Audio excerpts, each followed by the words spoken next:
guys, papakita ko lang kung paano ko minount yung GoPro Hero 5 with mic adapter and mic. So this is my helmet, Spider Arrow. Pinapalitan ko na lang ng visor na smoke type. So ito, ayan, mic adapter, Olancy case, then mic. Okay, yan. Itong wire na to, masyadong mahaba to eh. Yan. Pinasok ko dito, doon, at papunta dito sa pad, paikot. Yung parol yung wire, yan, nandito nakatago. Yan. Yan. Then, ang tawag dito? Anong tawag dito? Teka lang. Ang tawag dyan is where's the manual? Okay. Ito yung manual. So hindi pa ako familiar dun sa part ng mic. Oh, sorry. Yeah. Ang kinabit kong microphone is Boya BY-M1. Ang tinutukoy kong part, asa na ba yan? Oh, nawala. So nandito yun ah. Wait. Okay. Ito yung features. So itong number 2. Hindi siya pa number 2 eh. Basta itong part na number 2, 3, and 4.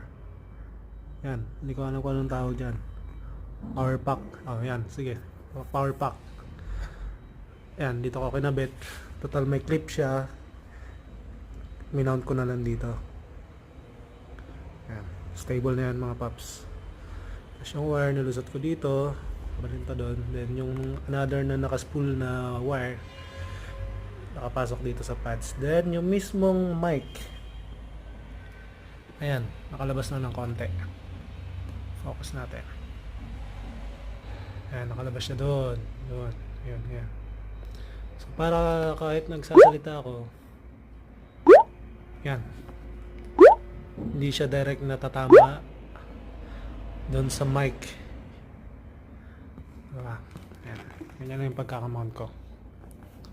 So ito is modular type ng helmet, pero since nasira na yung mga tawag doon, linkage or something para mabuksan itong helmet, eh minabuti ko na lang din ikabit ng ganito. Parang ano na rin siya, fixed na full face helmet. So ayun mga katoto, mga paps, mga trupa, yan, yun lang. Okay guys, I just installed my Boya mic.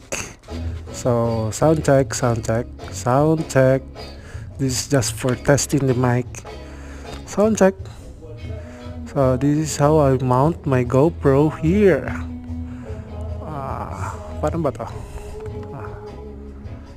Yan.